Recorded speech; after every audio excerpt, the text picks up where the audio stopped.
Mbote na bandeko nyonso balandi ya to solo la Pembe TV. Ngawa abino mama Blandine Nkoi. Na yaka bobele liboso ya bino ya komemela bino basangoni maiko lekana kati ya mboka.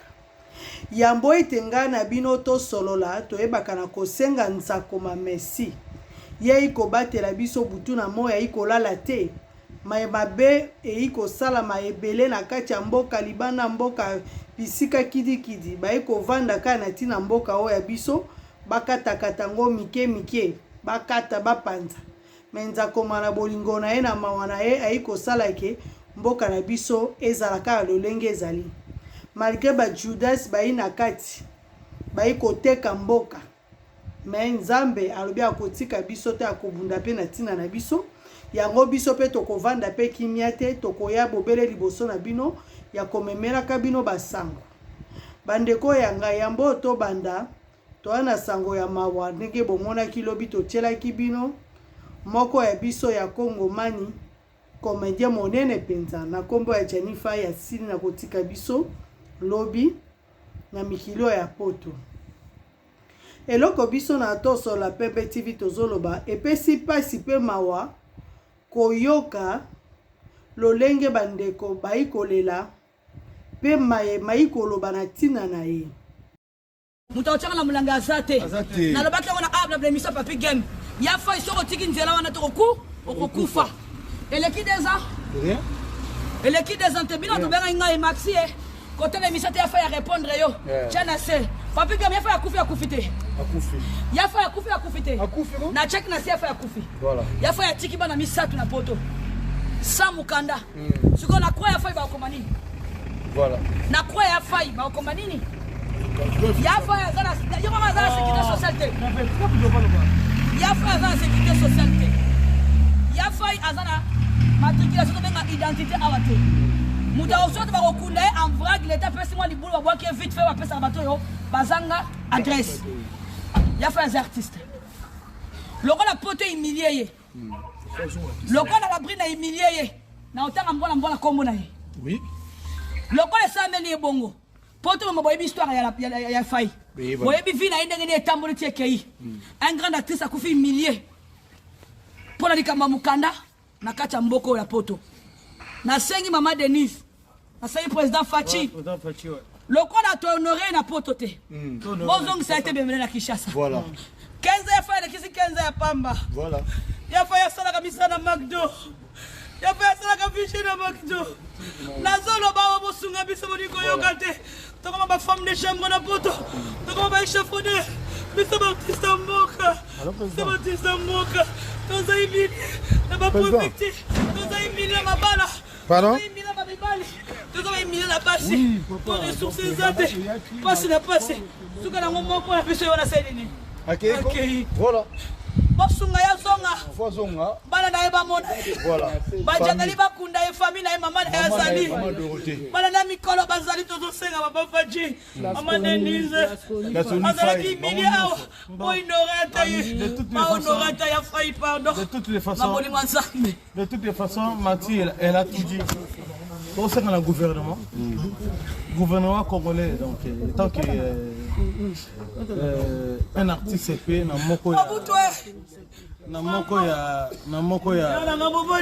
ya ba massa autour parce que ba massa tout est en Belgique et en France ba c'est maintenant ba le bique poza mimi loba na loba ka koyoka lolenge bandeko baikolela pe maikoloba na tina na ye biso tokoyeba lisusu tango tozalaka kuna na Congo tata wana azalaki kosekisa biso penza makasi nazasi bino pe boyi kovanda boyebi papa na malamu mena komona na oyo ye akomi lelo eloko nini oyo akosepela na oyo Congo epesi ye Congo yi lokola mama na yo aboti ye mais lelo astiki biso eloko nini o Congo ekosepela na ye oyo yako iko sepela ki asui pe pa ya Congo eza pasi pe mawa koyeba ete azanga mokanda pendant 16 ans mokande yite aika koluka vie bandeko nanga toko continue boye ti mokolo nini oyika motuna na ye komituna yo yo esiko vandi tokendaka tokimaka totikaka mboka toye kovanda boye toye kopusa penza makanisi toye komona po ete na niveau mpe oyo ya mboka azalaki mpe mabe te azalaki kobundabunda na ndenge na ye po soki akokaki kozwa mwa mbongo wana kangisa po abima na mboka oyo ya mopaya koke koluka mwa vi mpe ya vivre elingi koloba ete seke esika ye mpe azangaki te ata mwa 1 franc mwa 2 franc oyo ya ye moko me lokola biso batia bobele na mitu oyo ya biso po ete yo bonga po ete yo ozala bien il faut kende ka mikili ya mindele yango bandeko na ngai toyi koloba ntango nyonso eloko oyo soki toyebaka tolingaki tolinga te boye ese ekomeli biso trop tard ndenge balobaka na lopoto trop tard okokisi ukozonga te ndeti balobi oke lokola papa ozwi mokada te me kozonga na yo kuna okozonga ndenge nini okovanda wapi okobanda wapi mosala eyi te okobeta porte nini oyo kozongela mboka eloko nini oyo eza na mboka ekoki kopesa yo ba assurance ebele oloba ete lelo yo nga mpe soki makambo esimbi te na osala nini nazongi mboka na ngai eloko eyi te yango ozomona ndeko nzimi avanda na ye ayi na mokada te ayi na eloko moko te me avanda amona be bana na ye bayi na venir a malamu bana na ye bayi na santa malamu ye pa ayi kolia ayi komela oyo nyonso bandeko ya ngai eyi kopesa pasi mingi na motema moto moko te ti ntango ayi kobotama na mboka oyo ya ye akovandaka nga miso ntango toyibana mike te ngai foka nakende be na mboka oyo ya mikilo ya poto kuna nde esika ngai nde na kovanda ezalaka bongo te bandeko tozalaka bobele na esengo makasi ntango oyo obotami oyi mwana oyi kosakana na baninga na yo oyi kokola me na ntango oyo esengaka ke omoni ke oke na gauche eloko eyi te oke na droite eloko eyi te ozotala avenir eyi te eloko moko te ke nabima ta nakende libanda oyo ya mboka peut-être kuna nde nakoki kozwa mwa lisungi oyo ya ngai mpe libota na ngai yango esalaka ete bato babima bakende batika mboka na ntango oyo ya batata oyo ya biso babandaka kokende soki bakebe miso bazongaka ngai oyo ya ngai tata akende asala 4 ans libanda ezalaka be mission akei avandi mpe asilisi azongi yanga yaya pa akenda akei avandi asilisi makambo oyo abandaki kosala azongi be na nsima ntango azongi boye akomi komitala be nzambe mpo na nini atikalaka na ngai te me bango ti ntango babandaki be kokola batia bango na moto ke yo okei mpo yo ozonga oyo akosalisa mboka na yo okei te mpo yo okima me na mokolo ya lelo soki moto azwi mwa opportunité abimi yo kanisa kozonga susu eloko nini kezosalaka biso tozonga te eyi mpasi te sosala eyi te eloko malonga te ntina 21e siècle oyo banzela eyi kaka fulu na fulu kure eyi te mai eyi te makambo nyonso mabe ekolia eyi mpasi sikoyo moto bino bokoyebisa ye ke mama papa oza na mokanda te zonga bino boyebi bato boni oyo bayi na mokanda te baza na bamboka oyo mikili oyo ya poto boyebi bato boni ata tozoloba na Afrique du Sud bayi ata na papier te me baboko zonga baninkaka bavanda boyebi ntina po te mboka eyi malonga te bandeko mboka eyi eloko moko te ya malonga yango tolobi tokovanda be boye ti wapi tovanda be tokanga be monoko totala kaka be boye eza lokola bapesi eloko na maboko bayi kobotola bino yango moke bozo mpe kotika yango mpe kende diama mpe kende makambo nyonso na maboko oyo ya bino na miso oyo ya bino bobundata te bosala te eloko moko te boresiste mpe botelema mpe boganga te ekokende te eyi eloko na biso yango toyi kobundela mboka na biso bandeko toyaka te po te toyi na makambo kosala te to toyi bilobela eyi pasi mpe mawa na lombango tokotia video nde liko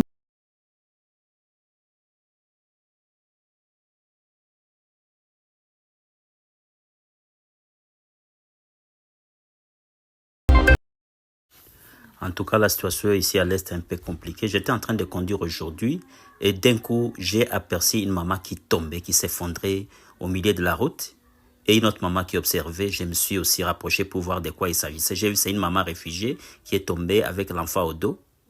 Alors, c'était un spectacle désolant. Nous l'avons récupérée. Nous l'avons mise à côté de la route pour essayer de voir de quoi il s'agissait.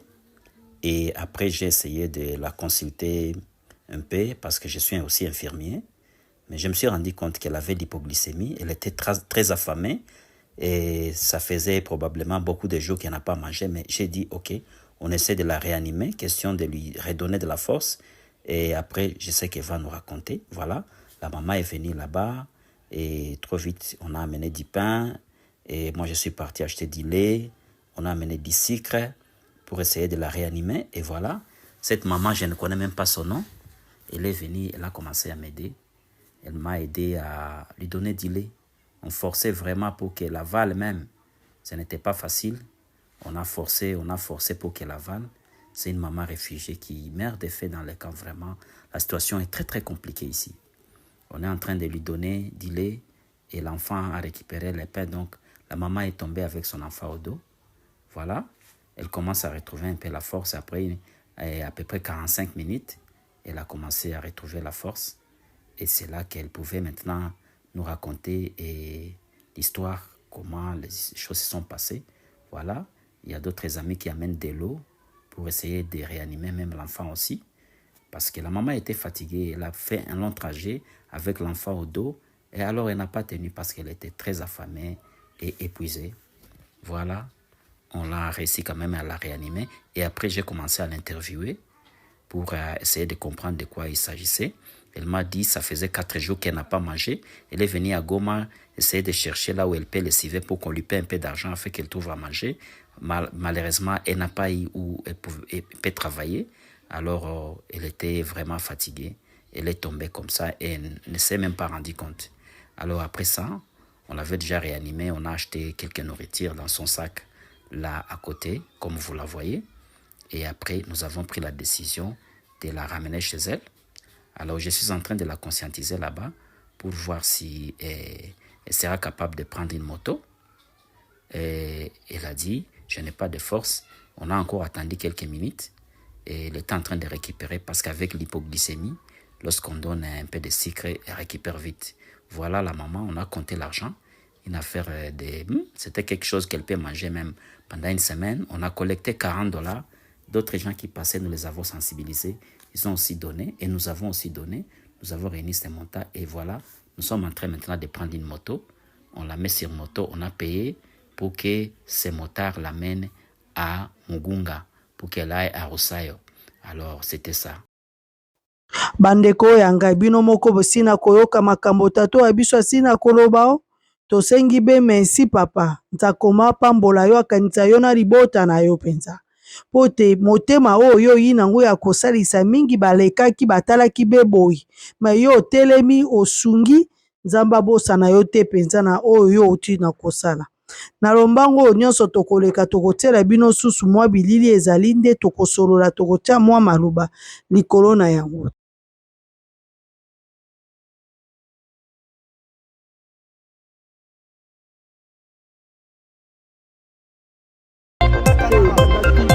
na bango ezali kaka na nini na buturu wana Ruchu nde la fona bango ezobima oya ba Uganda sika utaka na nini ko soto kati bangala nde frontiere ya kati ya park wana esili ba palangani ba comme tout partout zo beta bango ndi ba bataba nde bwana awa na nini ona simangomba nde wana na kibumba wa ndio mbona soko moni ba bandiko tindika raforo uti kuna ezokota nde bayaka ba menacia oki buma to beta ina bango wana deja ba olekta la fona raforo bango po basala kake ba mbure biso to yebate ozomona tactique oyo nazo yebate ata ba pesi ata deuxième classe ata soda uti recrue ba pesi kaka sur la tale eze loko mukieme to comprendre kate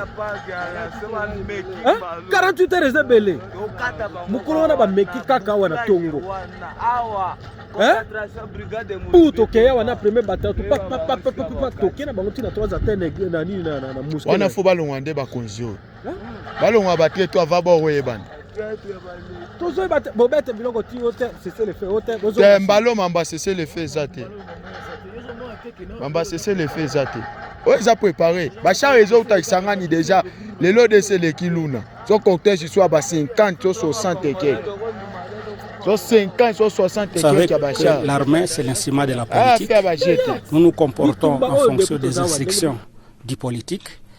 On ne nous a pas demandé de venir attaquer, on nous a demandé d'observer les cessez-le-feu. Si les M23 tient à violer les cessez-le-feu, c'est leur problème. Ça sera vu devant tout le monde et au niveau international qu'ils ont violé les cessez-le-feu.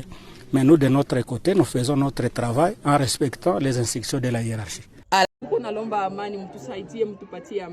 S'il vous plaît, les gens s'imposent. Donc avant que tu pas te Yamani, c'est lui qui a peu. Moyen qu'on a $1, moyen qu'on a $2 et plus. Mutu saidi, mutu mie batu wapate quelque chose gizi ya kuishi. Ini maisha yenye mwanadamu haezi ishi. Batu biko naishi sama nyama. Batu biko naishi bila maisha, hii haiko maisha. Musikilie batu huruma. Musikilie batu huruma, batu wanateseka mwita. Vous imaginez que Moutou a na mtoto wa 1 mois et demi, a na lala kumchanga. Vous voyez des places où les gens sont en train de passer la nuit. C'est vraiment inhumain. C'est vraiment inhumain. Ayez le cœur, ayez de cœur, ayez l'humanisme en vous. Tout ça il dit, vous n'allez pas accepter, vous n'allez pas nous croire. Vous êtes en train de dire que ce sont des baisses, mais nous vous jurons que les gens sont en train de souffrir réellement. Les gens sont en train de souffrir. Ce sont nos frères, ce sont nos sœurs. Ils sont nos sœurs. Ce sont des enfants qui ont besoin de survivre. Vous voyez ces enfants, ils seront malades s'ils n'ont rien. S'ils ne trouvent rien, ils vont tomber malades. Ils vont mourir. Leurs mamans vont mourir de faim. Ils n'auront rien pour répondre aux besoins de ces enfants. Et ils ont besoin de votre aide. Ils implorent votre aide.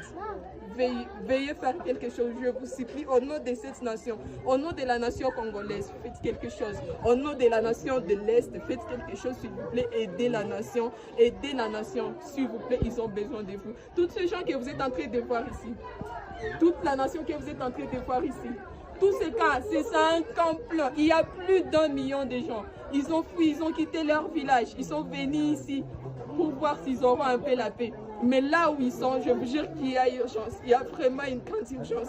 Et cette urgence demande votre soutien. Ça demande votre soutien. Merci beaucoup. Bandeko ya ngai, bino moko bosili na komona koyoka bino moko na matoi na bino. Mai koleka. Siko toloba te. Ya boye penza bolingi ka abe tovanda ka abe nye tokanga be monoko na biso toyi kotala bino loko abe bababa. Pona nini bato soki bayi kobunda bino mitindo ekouta likolo basese lefe nani bato bazokende kosala nde baje liboso to bazokende nde bitumba. Siko tango bino bokolo bakosese lefe yango wana tozomona ke meme oni yiko tele maka beboye bazomona ndenge nini ba M23 bayiko kota na miso na bango bayiko sala eloko moko te. Bino lelo bokotomboka bokolo bapona nini bango ba etala kaka boye. Mibeko oyo ba mapinga na biso bazwaka eyi mibeko moko pe bango pe bazotindela oni yango yika kotala na miso boye. Likolo nango bato bayiko souffrir pas ezali bozotala ta mitema na bino ekosala bino eloko moko te. Mbongo bino bozangi mbongo ya kotinda biloko kuna esika bato bazoki magere. Biso mbongo oya bino toyoka kaka ya ba détournement ba 300 millions ya bino be bongo. Mais soki komi mbongo ya kosala mosala tomona te. Soki komi mbongo ya kosunga bato o bayiba na Congo de père et de mère ezali te. Makamba boy toko vanda te tokoloba. Bandeko nanga botala penza malamu bokomona M23 wana ba Rwandais ba ekosepela bazingami na ba civil o bino boyi komona bilongi na bango wana yi batuti o wapi bango wana ba nyamulenge te. Siko soki biso to boya toloba te bayi ba Congolais te boyi kaka kotia moto makasi boyi koboya yango. Yango no moni biso na tosolo la Pembe TV tokoya kaka kolakisa bino mai nini mai koleka. Ata yo esiko ovandi omoni te me lokola to memeli yango okomona yango. Okomona. Eyi pasi mpe mawa. bo partager bo tinda basango yango bato nyonso bamona maini na ekoleka na mboka na moment ngai na yo tovandi na ngongo oyo bazwi mboka mibale eye na maboko na bango evandi mpona nini ntina nini elingi koloba te ke biso nde tozangi makasi ya kobunda te eyi nde mitindo ezowuta ezokontinue ezoya kaka mitindo wana tolingi boye te tolingi boye te.